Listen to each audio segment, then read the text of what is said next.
Hello there. Well, I am glad that I got here finally, running a little bit late, and all set for tonight's Photoshop program. Um, you get to walk me through. I'm not prepared at all. it's already 10 after 8. So let me get right to it and open up these images that I'm going to show you some LAB tricks with today. Okay? And so we'll just get on with the show. Here we go. Click on that and get rid of this camera. Okay, so let's bring up Adobe Bridge. This is Adobe CS2, which I use because so many people have this. And there we are. And I'm going to bring up another Canyon picture. And let's see. Oh, this is a fun one to play with. Oops. I just lost my lighting. Well, it doesn't matter. And let's see. Yeah, this is a pretty interesting picture. How big is it? That's good size. Okay. All right, here's a picture that just might do well with the different techniques that we're going to talk about right now. And as you can see, it's got nice color. The light was coming through the leaves. And I talk about this on my website, so there's actually a write-up about my working with this particular picture. There was a lens flare down here that turned this purple that I just simply desaturated it to fix that one. But let's go right to Image Mode, and we'll change this to LAB Color Mode. Okay, so now we're in LAB Color. And if we look at the channels, you can see where there's a lightness channel, the B channel, and look, see, there's that big hole right there that's making the purple. And purple is made from both the A and B channels. And the lightness channel is showing a little bit of that too. But I'm not going to worry about that so much in this show. Although I can tell you that you can get rid of this simply by using the dodge and burn tools. Okay, dodge lightens. You can go in there and simply lighten this up, and see, I'm working on a color channel right now, and I can go in and I can darken. This is not going to work good. I mean, I'm just showing you this. I'm working on a full opacity, and so this is pretty much going to stink. But as you can see, I've made it greener, but I could have been a little more, had more finesse, and gotten rid of it more effectively. So let's get it back to its original purple. There we go. And change to LAB color.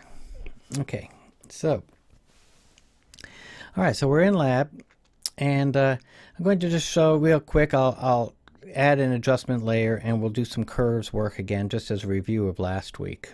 So let's go ahead and work on some curves action. Now in here in the back, it's gotten a little bit blue, and so let's work right away on the blue channel, and we're going to try to remove some color cast while adding a little bit of color contrast by edging this from the blue towards the yellow here. And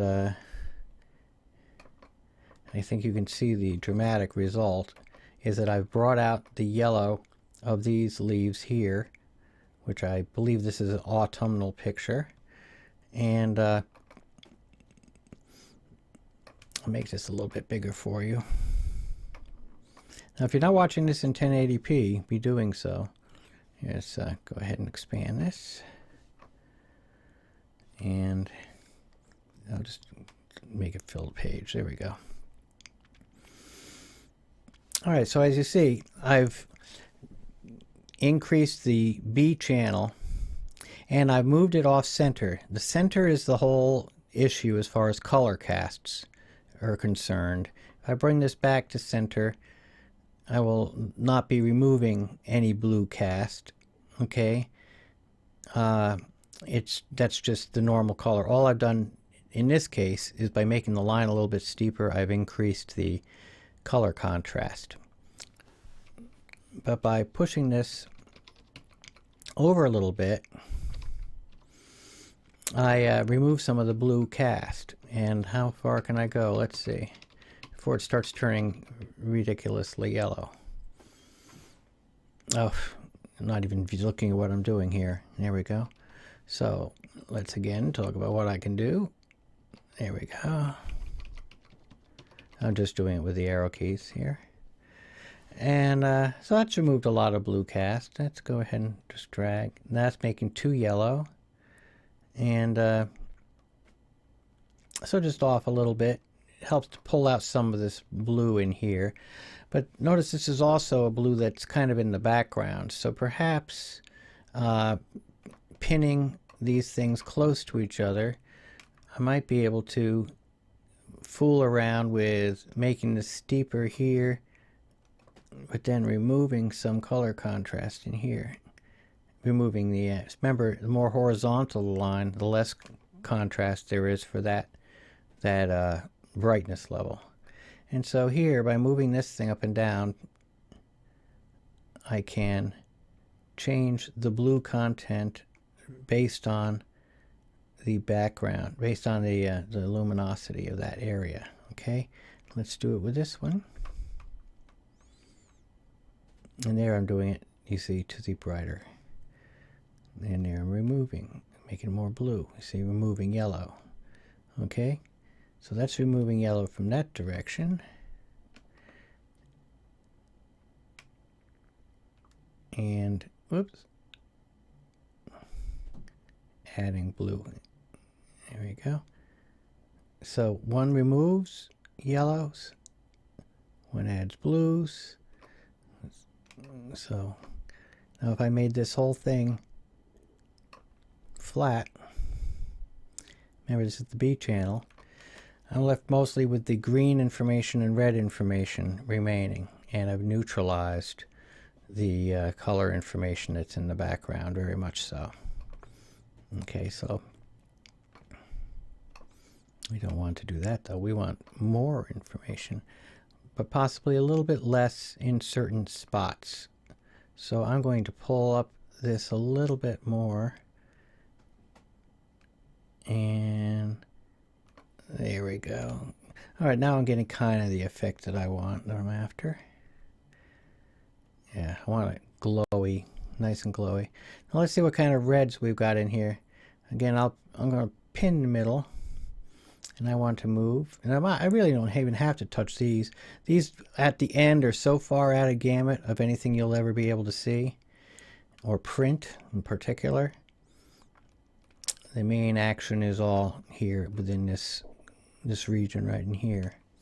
So now I've increased the amount of the red-green contrast, so you're seeing the reds coming out of here all the more. Okay, and you're seeing these reds come out of the very background. They weren't even visible before. And of course I've still got my purple thing over there, but I could just crop that out of this picture. Now there is a way of actually restoring that by carefully painting with the dodge or the burn brush, or painting with gray over that to bring it back to a neutral gray, which I would do on a copy. But so there you have kind of a before, as you see, kind of a little bit not very exciting, and then the after, and I've got a lot more color popping out. Okay, and that's just with some simple color contrast moves. I haven't even done anything to the lightness channel yet to increase its contrast. Now sometimes doing so there's different opinions as to how well the contrast move works in LAB versus in RGB, for instance, because if I'm doing a contrast move in the lightness channel alone, all I'm affecting is the gray contrast. Okay, in RGB you're increasing contrast of color and black and white, gray content at the same time. So sometimes there's benefits of doing both at the same time, in which case you might want to make a duplicate of the image before doing the contrast move.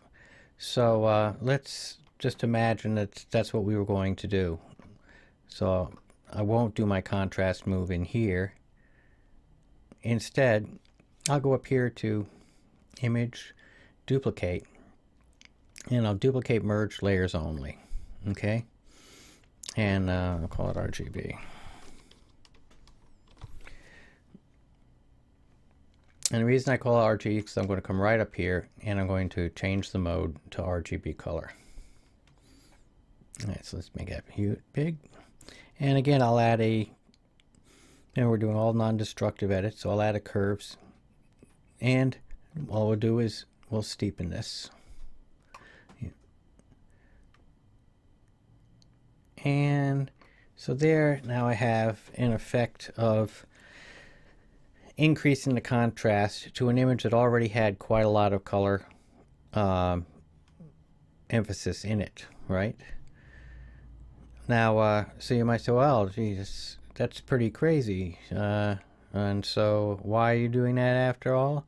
Well, I don't have to do this and increase the color at all, because that's why you have these guys down here. I can just make this curve affect the luminosity of the thing. And but one interesting point is, even though I do a luminosity change, there's no way of escaping the fact that the contrast makes the colors darker in this version. Now let's do the same thing to the luminosity, the lightness channel I should say. Just I want to try to match these two. There we go. Now I can compare the qualities of the colors, and I've got a very similar amount of contrast here, and these colors are coming across just slightly differently, but that's what you would expect. You would expect them to be almost the same, considering I only applied the contrast move to the luminosity channel, but by doing the luminosity blending mode. There's other ways of thinking about this, and that would be, for instance, doing overlay mode and pulling back the contrast and comparing how the contrast seems to look in the two. But overlay mode is also increasing color contrast, see in here, but that's actually making kind of a nice effect. I may have been able to just simply increase the color contrast in this channel, but it just comes down to different approaches to coming towards the same type of a result, different moves that you can make to try to create the same result. Now where it gets really kind of crazy is when you start applying overlay channel in LEB mode, and that's where you can cause the channels to affect themselves by applying them to themselves. And I'll show you what I mean. Let me get rid of this. And this is a technique that Margulis shows in his Photoshop Lab Color book. He mentions this. I'm going to go ahead and, well, I'll just make a copy. I'll duplicate again. Duplicate, and let's find merge layer. This way I'll be able to come back. Okay, now remember you have the A and B layers, and this is still in LEB. Okay. There's a interesting tool in here that many people don't have any idea what to do with it. It's called Apply Image. And here I'm already getting some pretty extreme effects by applying image. Taking the background layer, applying it to itself in multiply mode here. So it's similar to making a copy of the layer and just putting it on top and changing the blending mode to multiply.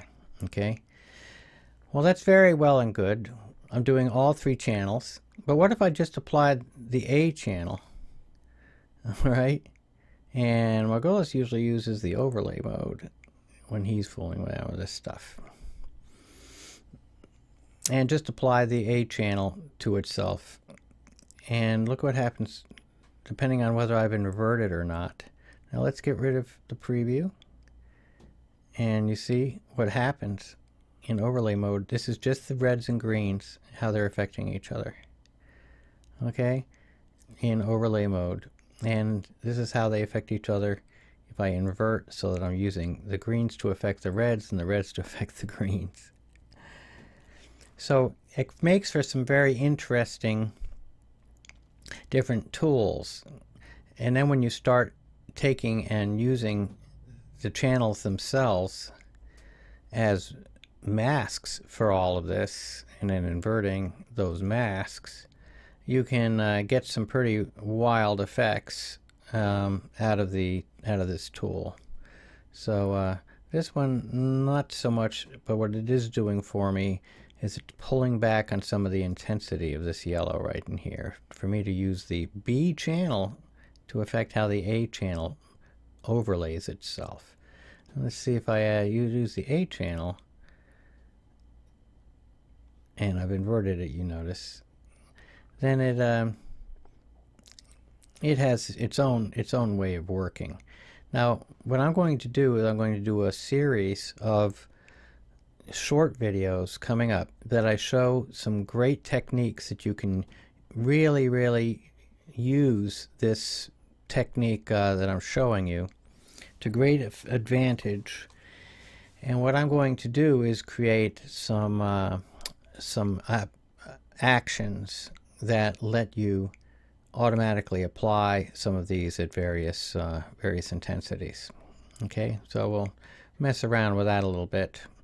But okay, just so that you can see what happens, I just applied it. And I'm a fool, I applied it to the actual original. Let me undo and redo so you can see the difference. As you see, I did it without using curves, and I still got more intensity between the reds and the greens.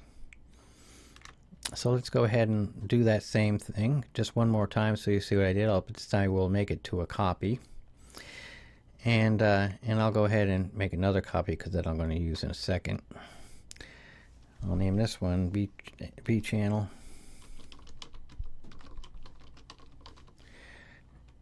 And this one A channel.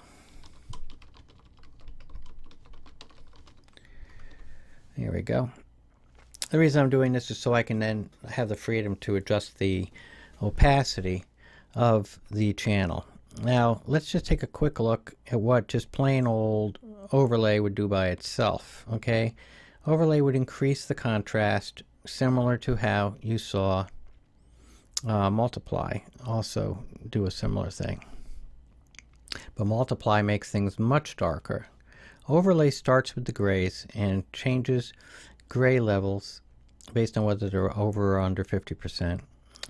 Hope I'm describing that right. And so you right away make a nice contrast move, and then you can dial back how much of it you want. Okay, but so let's put it back to normal, and this time we're just going to overlay the A channel by using the image, apply image. We're going to we can use the background layer. We're going to just use the A channel and overlay, and since I've got it where I can fade it out, I'll just do it at 100%. Okay, and as you can see, I'm having a effect making this yellows more vivid. Now, I don't have to just do it once. If I wanted to get a stronger effect, I could always go in and apply the same thing again, okay, until I got it just about gaudy here. Okay, very strong. Well, I can always dial it back right here and say, yeah, let's just add 50% more for this move here, because I just want to make a certain amount of strength. And so that's what I'll do. Okay, now let's do the same thing. We made the color contrast between the reds and the magentas very strong. Now I'll do the same thing, turn this one off. I'll do the same thing on the B channel, but this time I'm going to use apply image, background, this time B channel, Wow. And that's only 50%. Well, that's probably going to be pretty intense.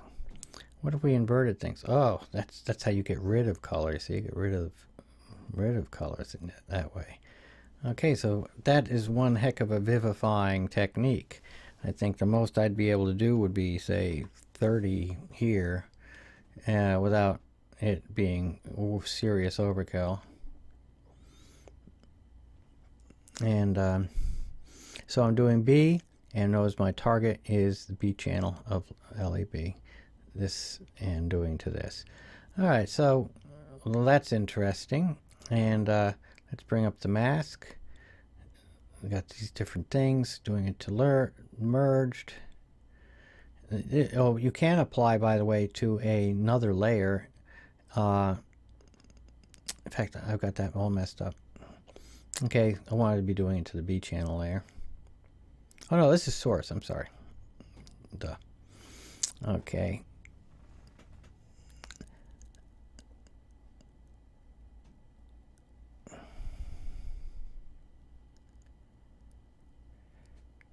Right, okay. So whatever you have highlighted becomes the target.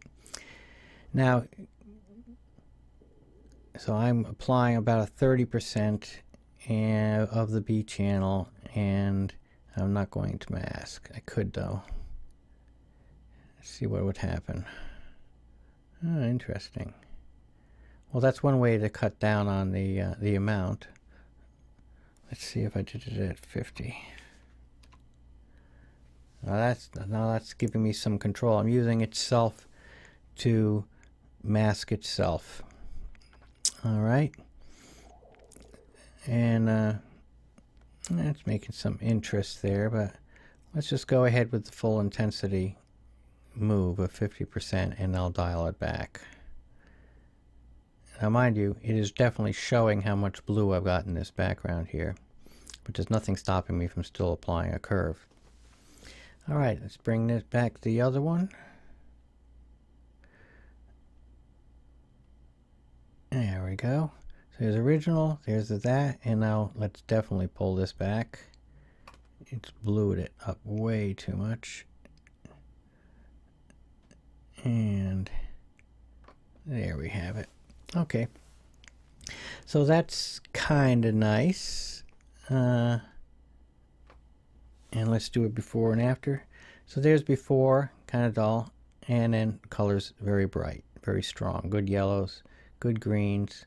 Remember, I kind of even overkilled on the A channel a bit, but once I added this B channel content in there, it seems to have really pulled it back and neutralized how strong that was once the yellows came back into this green and made a much stronger kind of an effect. Okay, now what if I just picked channels when I was doing this move? Is that even possible? Now let's take a look. The B channel was kind of the freaky thing. Let's go ahead and see what happens if I apply image and I apply the B channel, and notice I'm applying it just to the B channel, and it's intensifying this. Now the problem is, you're saying I can't see the whole thing. Well, you can if you make all of these visible. Just select the channel that you want the apply image thing to apply to, and you can see in the preview that I'm making this blue really, really strong. What if I wanted to pull back and make it less? Then I can invert, and I can decide how much blue how much of that channel I'm going to cut back on. So let's say 30. There we go. And so now having a milder effect, very mild effect. But as you can see, now I'm just targeting that B channel, that blue channel. And I'm using this tool to bring back the blue, to pull back the blue content. Okay. Unfortunately, it's also pulling back the yellow content. So when I need to just do one over the other, you might say that you would want to apply a curve and be able to do them separately. However, it doesn't stop you from experimenting around with what would happen if you applied the A channel to the blue channel. Nothing's stopping you.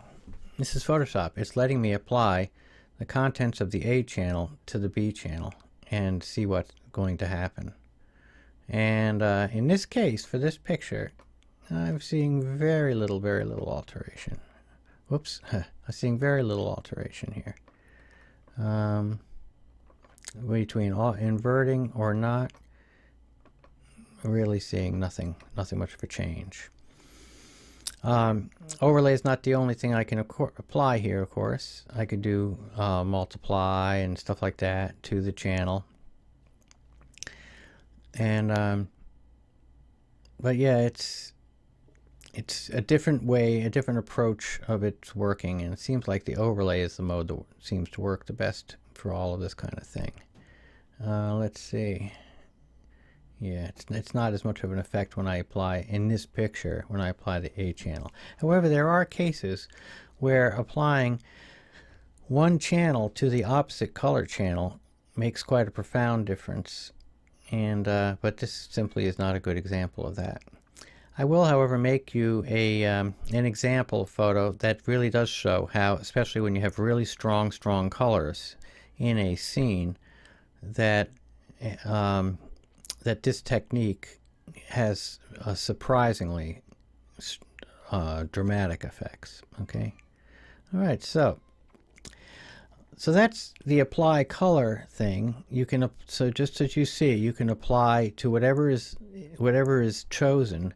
That is what the apply color is going to apply, and then you simply choose which thing you're going to apply to it. Are you going to apply all three? You're going to apply just the A channel, just the B channel? Are you going to apply the lightness channel? Well, you could. Okay. And of course, just applying the LAB channel just creates a similar to just applying an overlay effect of one layer to another, to its layer below it. And so I encourage you also to play around with the masks, where you can play with using the A channel and the B channel as masks, and of course inverting them.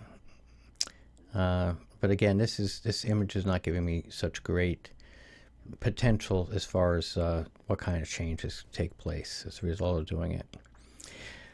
Now, of course, you can always now take and make a duplicate of this, or select all, or flatten it. I'm going to just go ahead and I'll flatten this thing. Merge, flatten, select all, and copy. I'm doing Control C to copy. And then when I paste into this, oh, I have to convert. 1 second. I believe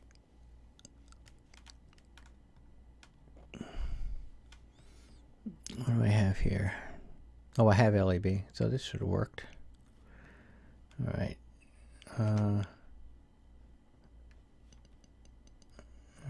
I could have sworn I just did Control C.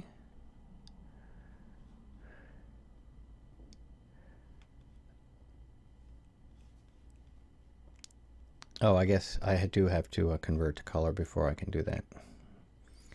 Okay.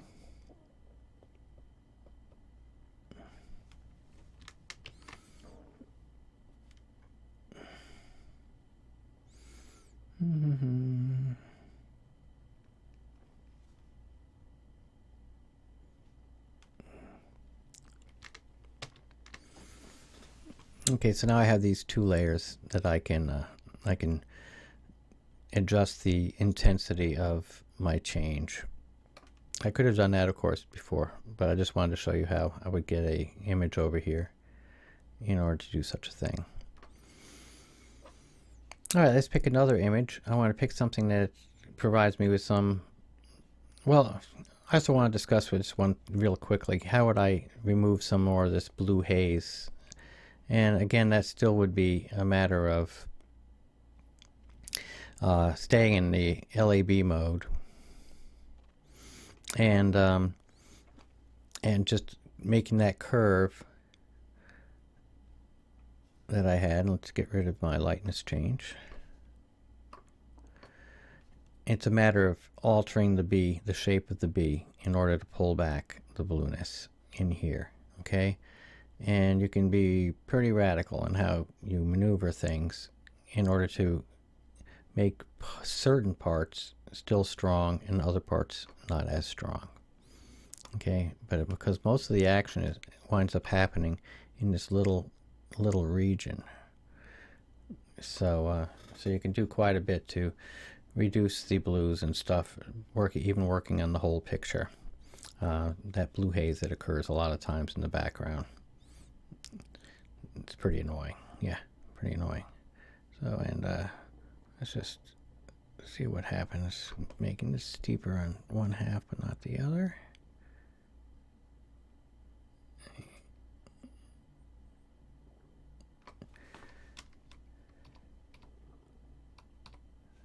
Okay, well, okay, I've fiddled around with this enough. Let's discard it, throw it away.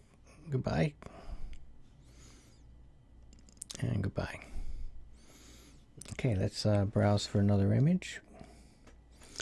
And I wanted to show you one more thing. It has to do with how the blending modes work. Let me see if I can find something that's a strong enough picture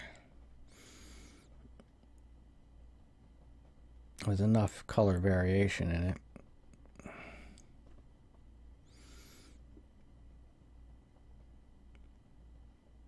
I'm not finding it in that folder.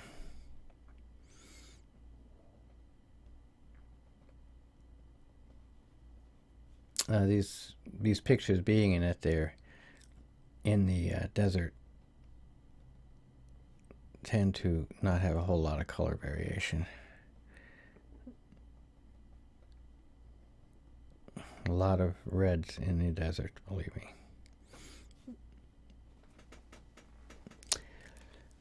Alrighty. Well, let's talk about then just doing, let's just bring out the details of a somewhat bland thing. I can do the same type of a thing. Okay,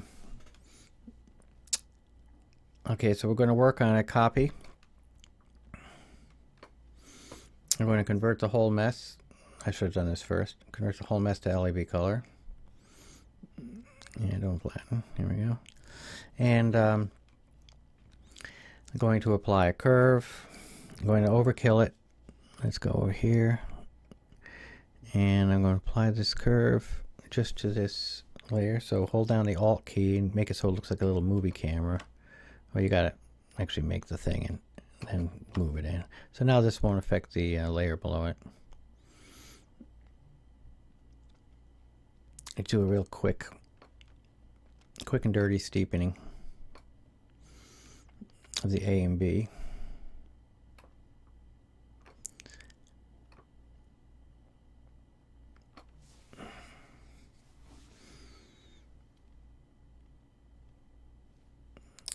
Yeah, that's pretty nice. And again, you can increase the contrast instantly just by applying overlay mode. Okay, I probably should do that to another copy. And so let's go ahead and make this one normal. Make a copy. And use this one. Oops. Use this one just on that. Use this one in overlay.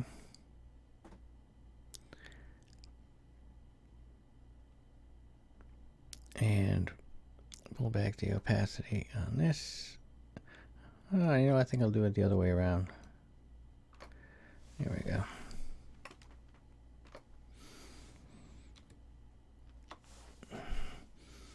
And pull back this one's opacity. That way I maintain the color move I had. Alright, so there's a little before, after. Okay, so I did that fairly quickly. I didn't do an extreme move, but I increased the color contrast. I'd sort of like to see a little more red in there, wouldn't you? So let's go ahead and make the A channel steeper. Well, I'm going to kill the picture, but I'm going to make the A steeper. Oh, come on, let's have even more.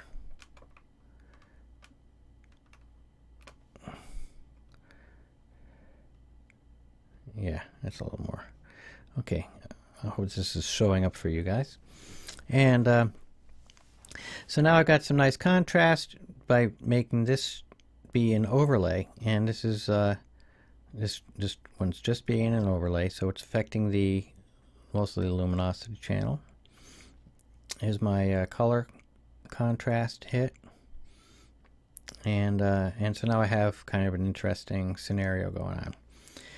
Now let's say I, for the heck of it, let's imagine that we're happy with these three. I'm going to merge visible. And now I'm going to double click on this image here and bring up my blending options thing. And you can blend, because you're in the AB thing, you can blend only for certain effects. So if you don't want to be intensifying the blue channel, I can turn back the amount of blue, okay, by dialing these things out, pulling this in this direction. It does that. You see, it gets the yellow.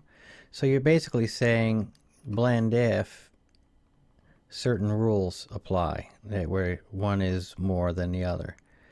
And you're doing it to an actual channel. I'm doing it to the B channel. So I'm only affecting the red and blue, the magenta green thing, or in this case, blue and yellow. Most people don't know that this exists. Now, blend if works in RGB by letting you select the channels. Red, green, or blue. Here you're doing it, and if you click on this little arrow down here with the what is it?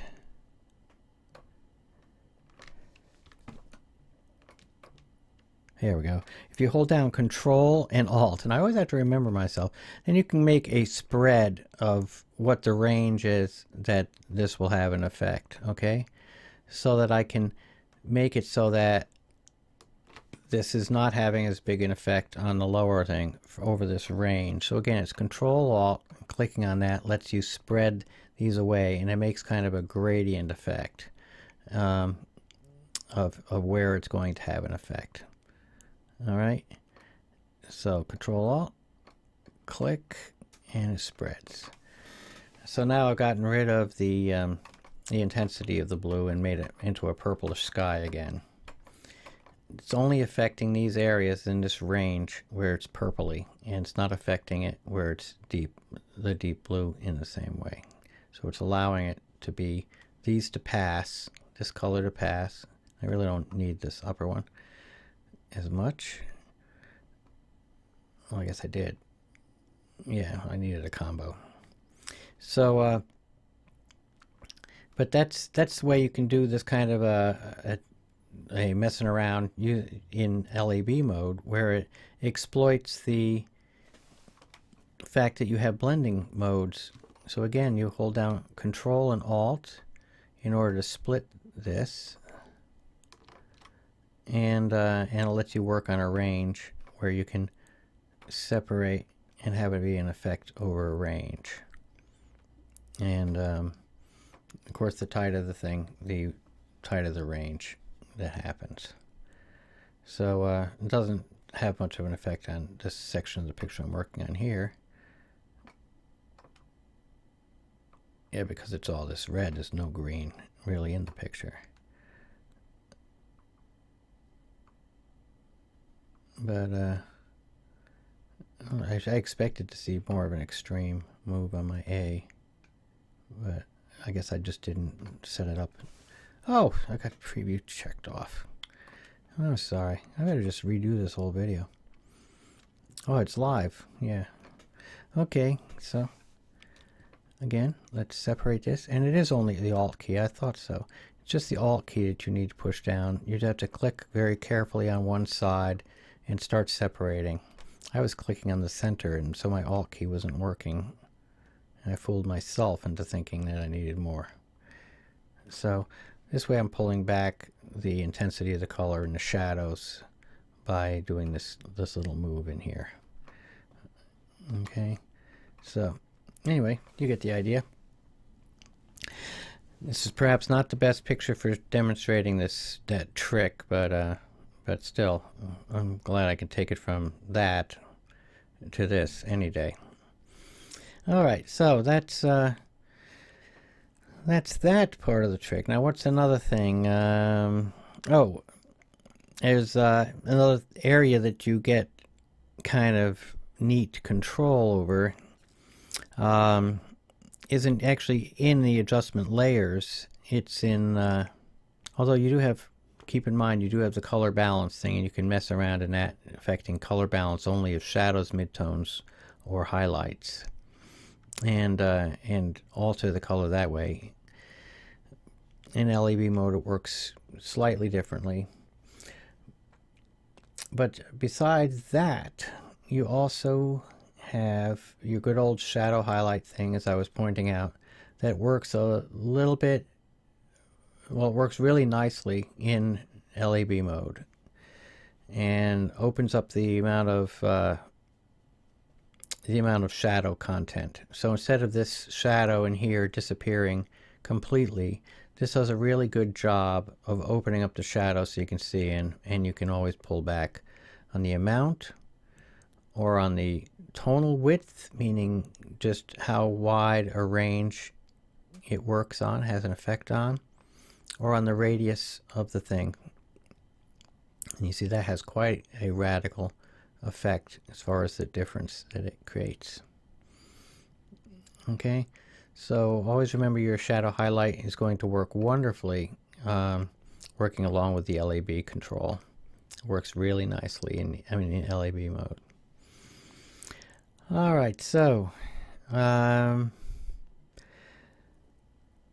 really don't have any images with really bad color casts in it, but you don't find too many of those images anymore unless you're working on restoring old photos and trying to get the purple out of them. I'll dig some up and I'll make a couple LEB tutorials and include them and give links to those in the show notes here. But I've been going about an hour now and going rather slowly. But so if you've been sticking around and watching this one, kudos to you. I can definitely say you deserve some kudos. And I'm hoping that you'll find the short videos that I make more focused, but I wanted you to be able to get an overview of just more of the power of what the LEB control does and show you a couple of controls that you may have never suspected even trying out, in particular how the apply image thing works on separate channels and of LEB, and to see the potential of some of the other tools as well, and understand how it can give you another view of how making shallow curves as opposed to steep ones above and below the dot have different effects on different portions of the picture. All right, so we'll cover some more really cool things in the short LEB videos that are going to come up, and I'll have links to those in the show notes for this video, as well as on my page in the image manipulation section of terrybritton.com. Okay, so subscribe to the channel if you want to get announcements of these new ones coming up, but be forewarned, I release a video or two almost every single day. So, but so you get a lot of you'll get a lot of emails. Well, if you opt to have emails sent to you when I add new videos. You don't have to, though. However, I do make a lot of videos, so just be forewarned. It's, if you're just interested in this, come back to my terrybritton.com page and check out the videos there, or keep checking back to the playlists and that I have on my YouTube channel here, and take a look at what I've added to the playlist recently. Okay, so that's it for today, and thanks a lot for hanging out with me, and I will see you in the near future. Take care.